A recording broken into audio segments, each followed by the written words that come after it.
दोस्तों, लोकसभा में वक्फ बिल तो पास हो गया और इसमें 288 वोट सपोर्ट में 232 वोट विरोध में पड़े। लेकिन नीतीश कुमार को लेकर चर्चा हो रही है क्योंकि जेडीयू और टीडीपी दो ऐसे गठबंधन थी जिसकी वोटिंग न करने से वक्फ बिल पास नहीं होती। इधर नीतीश कुमार को लेकर देखें तो बिहार में विधानसभा चुनाव है और ऐसे में मुस्लिम का समर्थन लेना भी जरूरी था। इफ्तार पार्टी में पहले ही ये बात देखा जा चुका है कि नीतीश कुमार के इफ्तार पार्टी का मुस्लिम संगठन विरोध करते रहे। मुस्लिम वोटरों को समझाने के लिए नीतीश कुमार ने अपने पास अब भी बहुत कुछ बचा रखा है, लेकिन वक्फ बिल से झटका भी लगेगा। बेशक नीतीश कुमार का ये कदम जोखिम भरा है, लेकिन बीजेपी को सपोर्ट के एहसास के साथ खुली छूट नहीं दे रखी है। मौका आने पर नीतीश कुमार ने शह मात के खेल को भी पूरा इंतजाम कर रखा है। कैसे, ये समझिए। नीतीश कुमार की मुश्किल ये है कि संसद में वक्फ संशोधन बिल ऐसे वक्त में लाया गया जब बिहार में कुछ ही महीने बाद विधानसभा के चुनाव होने वाले हैं। नीतीश कुमार ये भी जानते हैं कि बीजेपी का साथ एक चुनौती है और वैतरणी पार किया जा सकता है। बावजूद इसके बहिष्कार नहीं कर सकते और अपनी बातों को समझाने से पहले शर्त रखी और वो सारे शर्तों को मान लिया गया। नीतीश कुमार की जो पार्टी है जेडीयू, उन्होंने केंद्र की बीजेपी सरकार के सपोर्ट में खड़े रहने के ऐलान के साथ ही अपने सांसदों को लोकसभा में मौजूद रहने के लिए व्हिप भी जारी किया। हालांकि सब पार्टियों की तरफ से व्हिप जारी किया गया था।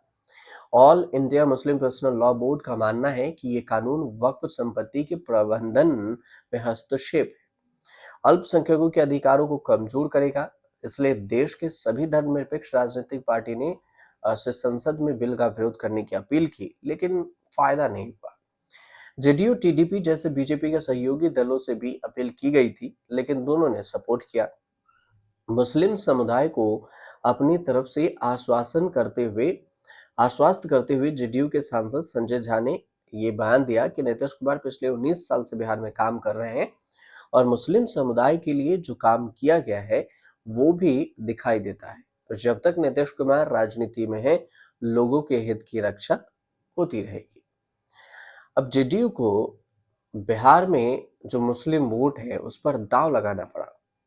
जेडीयू की तरफ से वक्फ संशोधन बिल में बदलाव के सुझाव का हवाला देते हुए मुस्लिम वोटर की नाराजगी को कम करने की लगातार कोशिश की जा रही है। और ऐसे करने से खास वजह यह है कि हाल में जो नीतीश कुमार की तरफ से पटना में इफ्तार पार्टी दिया गया उसका बहिष्कार। अब इफ्तार पार्टी में बहिष्कार हुआ और इफ्तार दावत के बहिष्कार ने नीतीश कुमार से बिहार के मुस्लिम समुदाय की नाराजगी को एक ही झटके में सामने ला दिया। अब एनडीए के साथ लंबे अरसे से रहते हुए नीतीश कुमार ने बीजेपी के हिंदुत्व के कोरे एजेंडे से खुद को अलग जरूर रखा, लेकिन 3 तलाक, धारा 370 जैसे मुद्दों पर मजबूरी में हूं ये सही, लेकिन बीजेपी का साथ देना भारी पड़ रहा है। अब नतीजा ये हुआ कि मुस्लिम समुदाय का नीतीश कुमार से अब मुंह भंग होता जा रहा है और ये पहला मौका था जब नीतीश कुमार के इफ्तार दावत का मुस्लिम समुदाय ने जोरदार तरीके से विरोध किया। नीतीश कुमार की इफ्तार दावत का बहिष्कार करने वालों ने all India Muslim personal law board और इमारत ए शरिया सहित 7 मुस्लिम संगठन शामिल थे। अब वक्फ बिल में जो बदलाव हुआ उस वक्फ बिल में बदलाव करवाकर नीतीश कुमार खुद को मुसलमानों का पैरोकार साबित कर रहे हैं कि हम मुस्लिमों के पक्ष में हैं। अब नीतीश कुमार की पार्टी जेडीयू की तरफ से वक्फ संशोधन बिल के ड्राफ्ट में बदलाव के कई सुझाव दिए थे जिन्हें मान भी लिया गया और यही सुझाव टीडीपी ने भी दिया था जो मान लिया गया। सबसे पहला कि सबसे बड़ा बदलाव था कि वक्फ की संपत्ति है या नहीं ये तय करने के लिए राज्य सरकार के कलेक्टर के रैंक से ऊपर के अधिकारी को नियुक्त कर सकते हैं।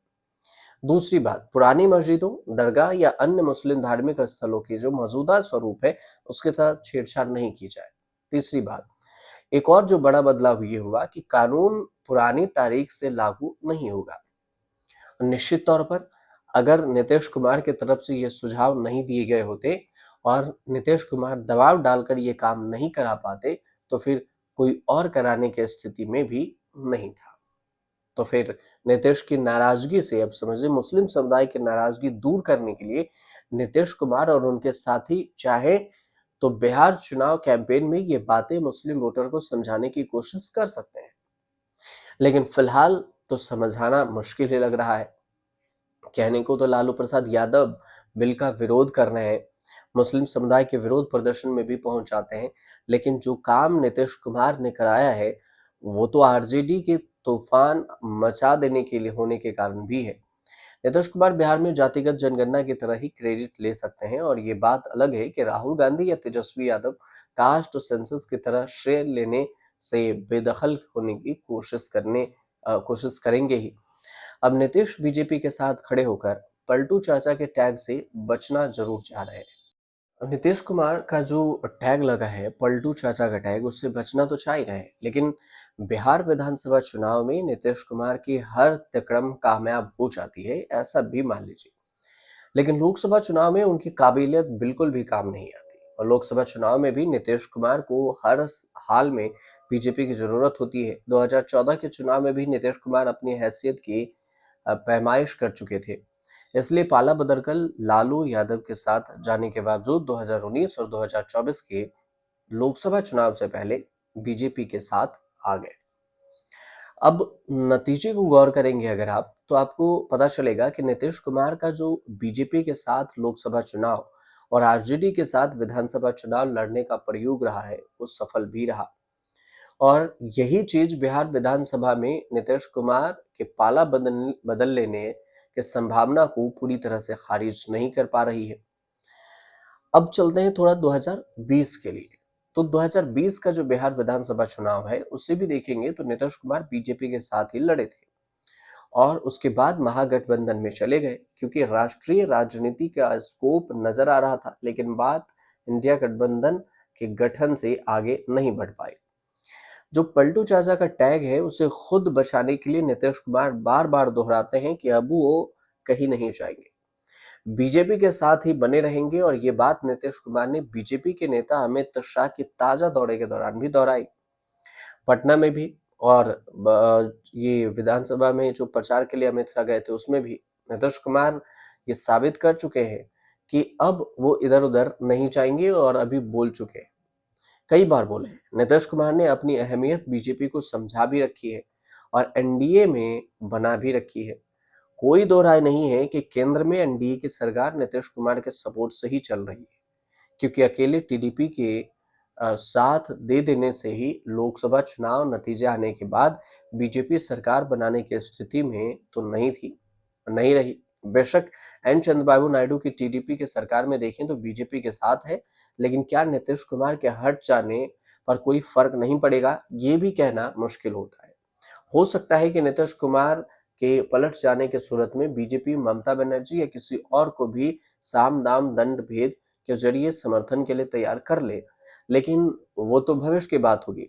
मौजूदा स्थिति में देखें तो सच्चाई ये है कि नीतीश कुमार केंद्र सरकार में बीजेपी पर दबाव बनाने की हैसियत तो रखती ही है, अब भले ही वो बिहार की कुर्सी के लिए एक्सचेंज ऑफर जैसा ही क्यों ना हो।